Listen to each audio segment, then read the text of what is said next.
जय जगन्नाथ जी। ये हमारी कंपनी का एक प्रेजेंटेशन मैंने आपके लिए बनाया है। इसको आप देखिए और देखने के बाद जो आपके मन में सवाल हों वो आप मेरे को पूछिए। हमारी कंपनी का नाम है BVM मैरिटेक प्राइवेट लिमिटेड और BVM का मतलब ब्रह्मा विष्णु महेश भी है।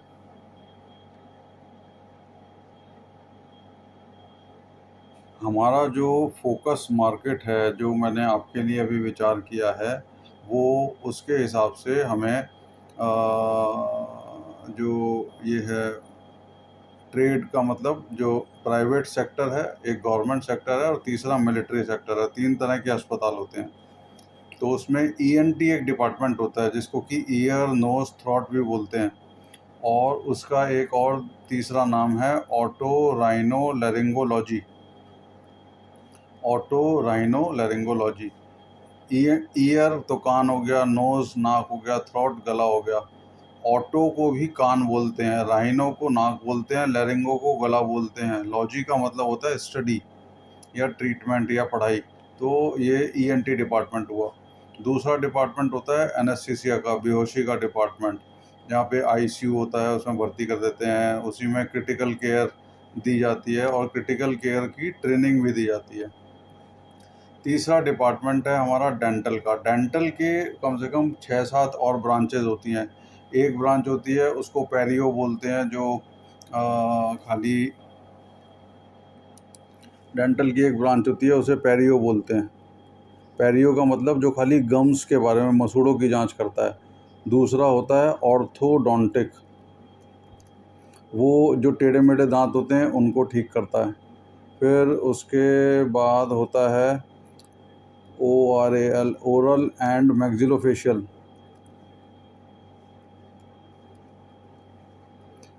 Oral and maxillofacial department. ये क्या होता है कि जब मुंह चेहरे का कुछ एक्सीडेंट हो जाए, जो हड्डी वड्डी टूट जाए चेहरे की, हाँ, तो उसके लिए फिर ओरल एंड मैक्सिलोफेशियल डिपार्टमेंट की ज़रूरत होती है।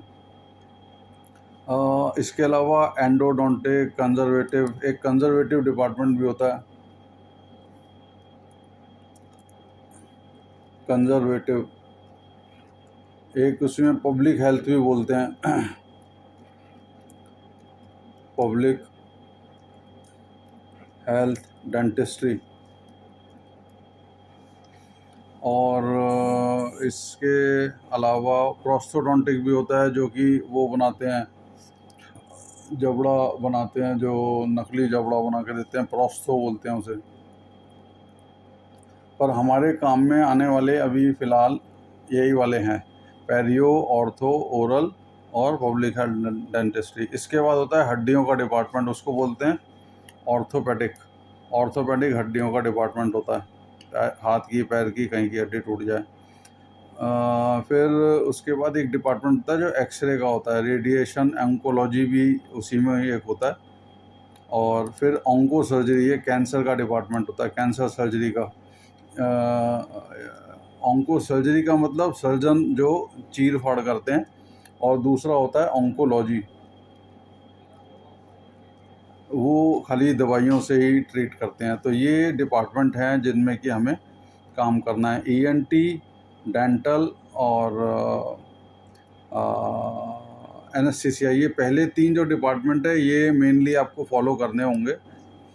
फिर धीरे धीरे जैसे जैसे आप इन सब के प्रोडक्ट ध्यान करते जाएंगे तब आपको आगे का समझ आता जाएगा। तो मैं पहले थोड़ा सा आपको ये भी बताता हूँ, चलो, कि आपको एरिया क्या करना होगा। मैंने जो अभी खोजा है, आपके घर के पास तो एक SCB मेडिकल कॉलेज है और एक SCB डेंटल कॉलेज है। यहीं से आपको शुरू करना है और यहीं से आपको थोड़ा सर्वे करना है। यहाँ ज़्यादा समय लगा करके आप पहले थोड़ा सा देखिए यहाँ पे क्या काम किया जा सकता है। गाइड मैं करूँगा आपको और आप डेली बेसिस पे मुझे जो मैं कहूँ उसके हिसाब से आप वर्किंग कीजिएगा और मुझे फिर रिपोर्ट बना के देना। मैं आपको एक रिपोर्ट का फॉर्मेट भी भेज दूंगा जिसमें कि आप ऑनलाइन रिपोर्ट भी जमा कर सकते हैं। फिर इसके बाद तीसरा है एम्स भुवनेश्वर। चौथा है हाईटेक डेंटल कॉलेज, फिर IDS डेंटल कॉलेज भुवनेश्वर, फिर एक Kalinga institute of dental science Bhubaneswar. ये तो हो गया आपका कटक और भुवनेश्वर का। इसके अलावा मैं सोचता हूँ आप जब अच्छे से सीख जाएंगे तो कमांड हॉस्पिटल कलकत्ता, यहाँ पे भी कम से कम 50 लाख से 1 करोड़ का काम किया जा सकता है। 50 लाख का तो कर ही सकते हैं कम से कम, तो ये अस्पताल है और करोड़ का कर सकते हैं लगभग। फिर उसके बाद मिलिट्री अस्पताल है, यहाँ भी आप 10-20 लाख रुपए का काम कर ही सकते हो, झारखंड में नामकुम में है। फिर उसके बाद एक आपके यहाँ गोपालपुर में भी है, गोपालपुर कैंटोनमेंट हाथीपादा मिलिट्री हॉस्पिटल है, छोटा। यहाँ जाके देखना पड़ेगा कि काफ़ी छोटा अस्पताल होगा ये, पर कुछ ना कुछ तो यहाँ भी हम कर सकते हैं वैसे चाहें तो। अभी तो आपको पहले तो सिर्फ ये 2-3 दिन आप खूब इसमें मेडिकल कॉलेज और डेंटल कॉलेज में ही काम करें। चाहें तो आज भी जा सकते हैं, मैं थोड़ी सी आपको जानकारी दूंगा। और आज मैं आपको कुछ ब्रोशर का वो एक कैटलॉग का बना के भेज दूंगा, आप मेरे को आपका एड्रेस भेज दीजिए। तो ये है। अभी मैं आपको थोड़ा सा एनाटॉमी के बारे में बताता हूँ कि हमारा शरीर विज्ञान जो है उसके हिसाब से हम लोग बिज़नेस कैसा करते हैं।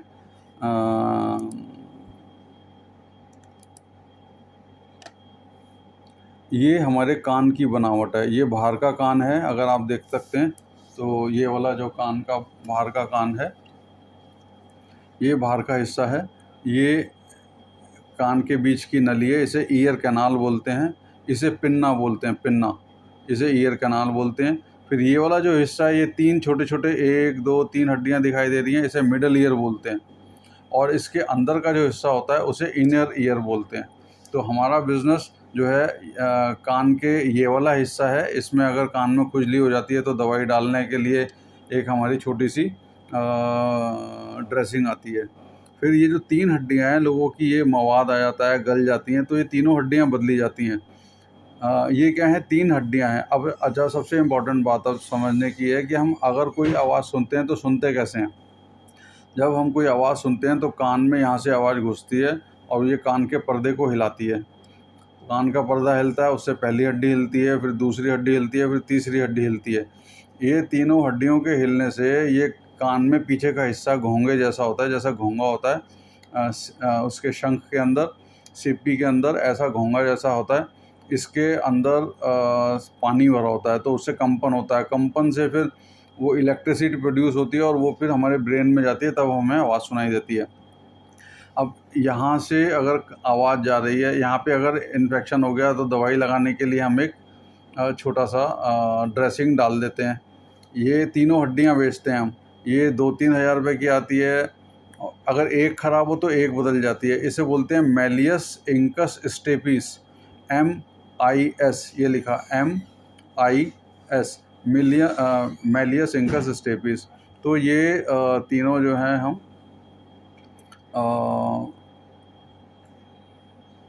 बनाते हैं, होती हैं हमारे पास। तो ये 2,000 रुपये से लेकर के 20-25 हज़ार रुपये तक की एक होती है। इसी तरह से ये है एक कॉकलिया है, इसका हम ज़्यादा काम नहीं करते, पर जो एक ये जो हमारे को कई बार लेटे-लेटे, बैठे-बैठे चक्कर आते हैं, तो वो इसकी वजह से आते हैं। इसे बोलते हैं सेमी सर्कुलर कैनाल। यहाँ वर्टिगो आ जाता है, चक्कर आ जाता है, तो इसके लिए भी हमारे पास कुछ प्रोडक्ट है। तो ये है।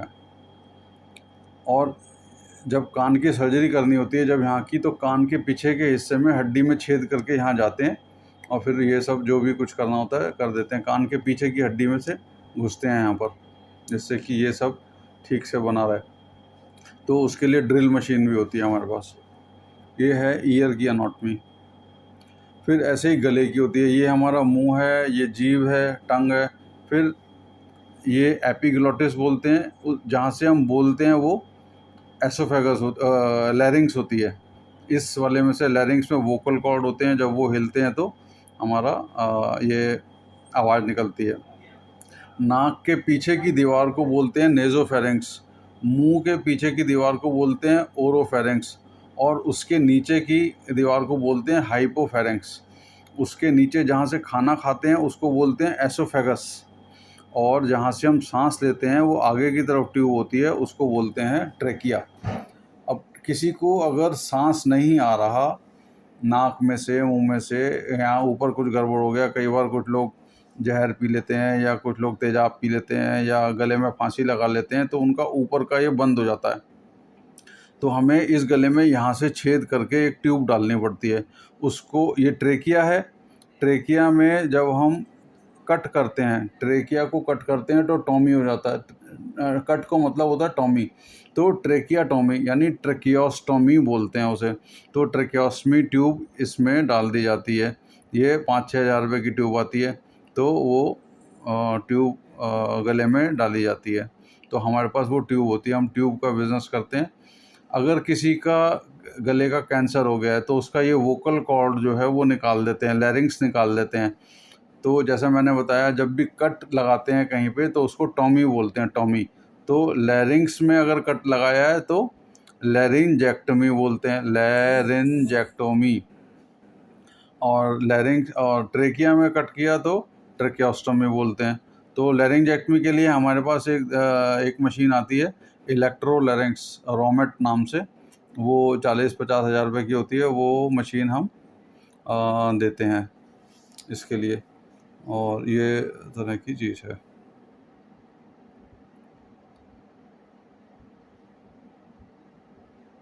ये भी हम फिर दोबारा बताएंगे, अभी ये वाली मशीन हमारे पास है नहीं।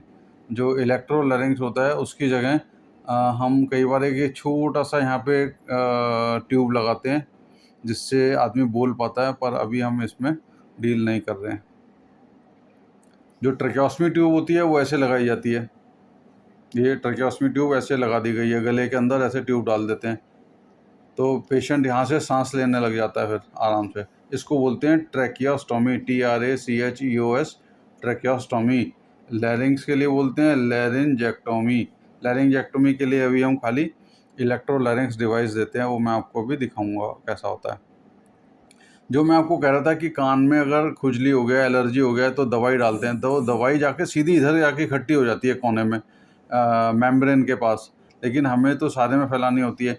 तो हमारे पास एक छोटी सी ये ड्रेसिंग आती है, जो जैसे ही इसके ऊपर कोई भी लिक्विड डालते हैं तो फूल के बड़ी हो जाती है, फूल के बड़ी हो जाती है। तो जब हम कान में डालते हैं और दवाई डालते हैं उसके ऊपर से, तो वो फूल करके पूरी की पूरी कैनाल में दवाई को फैला देती है। तो ये तो हुआ आउटर ईयर का हमारे में सामान जो है। मिडल ईयर में हम ये सब लगाते हैं, इस तरह की मशीन होती है, टॉर्क और पिस्टन बोलते हैं उसे। टॉर्क और पिस्टन, ये अमेरिका और जर्मनी की कंपनी है, उनके हम रखते हैं। तो ये 2,000 रुपये से लेकर के 20-25-30 हज़ार रुपये तक के आते हैं ये। तो टॉर्क और पिस्टन का मतलब है, जब खाली एक ख़राब होता है तब तो पिस्टन बदल देते हैं। अगर 2 ख़राब होते हैं तो पॉर्प लगता है, PORP, P फॉर पार्शियल। और अगर तीनों ख़राब हो जाते हैं तब टॉर्प लगता है, उसे बोलते हैं TORP, total ossicular reconstruction prosthesis. ये भी आगे बताएंगे आपको कहीं।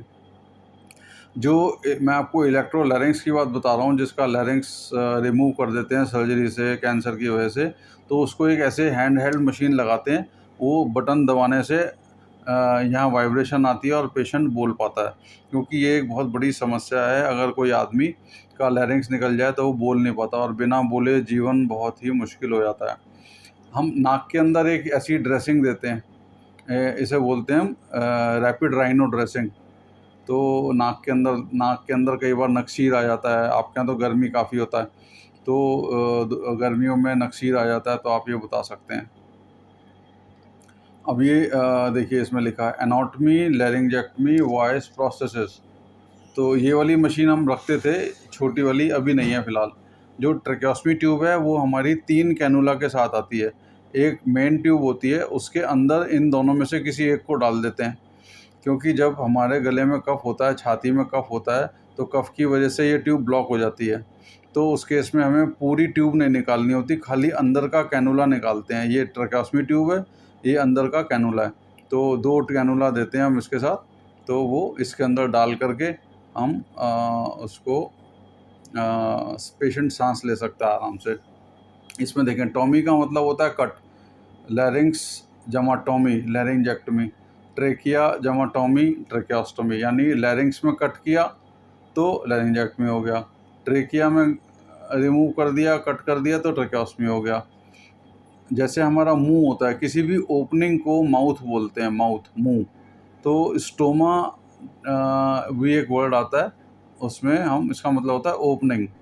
स्टड का मतलब स्टोमा स्टड, जैसे कहीं भी हम होल करते हैं तो होल वो अपने आप बंद हो जाता है, उसको खोले रखने के लिए एक छोटा सा ये वॉशर टाइप लगाते हैं, इसे स्टोमा स्टड बोलते हैं। ये ईएनटी वाले, ईएनटी का मतलब हो गया ईयर नोज थ्रोट, लेकिन जो कैंसर की सर्जरी करते हैं गले की या मुंह की, वो अपने आप को हेड एंड नेक सर्जन बोलते हैं। वो अपने आप को ईएनटी सर्जन के अलावा हेड एंड नेक सर्जन बोलते हैं। तो हम जब भी किसी ईएनटी के डॉक्टर को मिलें तो उनसे पूछना चाहिए कि सर आप ईयर नोज थ्रोट में ज़्यादा किस में काम करते हैं, लैरिंजेक्टमी करते हैं तो कितनी करते हैं, ट्रैकेओस्टमी करते हैं तो कितनी करते हैं। जब भी आप पहली बार मिलो तो उससे ये ज़रूर पूछ लेना कि भाई आप, अगर वो ईयर का कहता है तो ईयर में तो हम, ईयर की अगर बात करें कोई, तो भाई ईयर में तो ये वाले लगते हैं, टॉर पॉर पिस्टन, हैं, टॉर पॉर पिस्टन, 3 चीज़ें लगती हैं उसमें।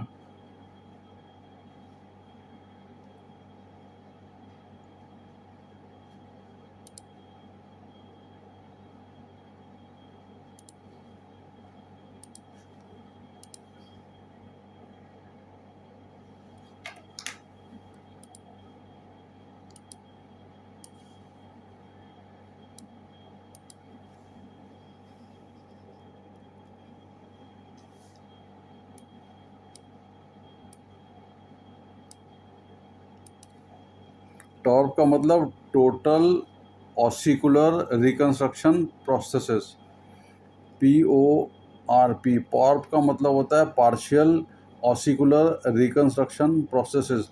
ऑसिकल का मतलब होता है ऑसिलेशन, ऑसिलेशन का मतलब होता है हिलना। जैसे बड़ी घड़ी का घंटा हिलता ना, घड़ी का घंटा हिल रहा होता है, तो जो भी चीज़ एक जगह से फंसी हुई हो और हिल रही हो उसको ऑसिलेशन, ऑसिलेटर बोलते हैं। तो ऑसिकल बोलते हैं, ऑसिलेटर बोलते हैं, और उस मूवमेंट को ऑसिलेशन बोलते हैं। तो टॉर पॉर्प और ये पिस्टन, ये जो पिस्टन है आखिरी वाले को पिस्टन बोलते हैं। अगर 2 खराब हों तो पार्शियल लगता है, PAR पार्शियल। ये हुआ TOTAL टोटल।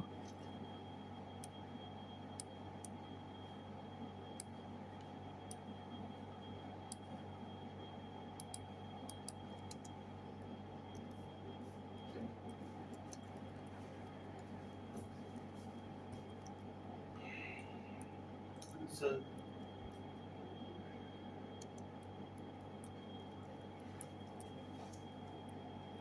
तो इसको हम टोटल ऑसिकुलर रिकंस्ट्रक्शन प्रोसेसेस बोलते हैं, जो कंप्लीट वाला होता है।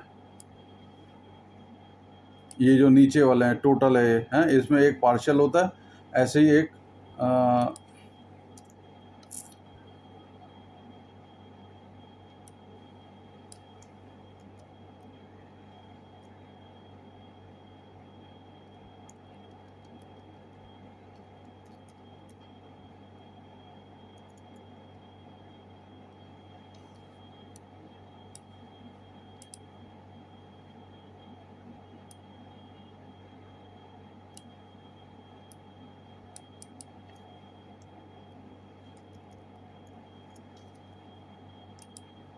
ठीक है, तो आप इतना देख लीजिए, ये पावर का मतलब होता है पार्शियल। इतना सुन करके फिर एक बार हम दोबारा बात करेंगे आपको।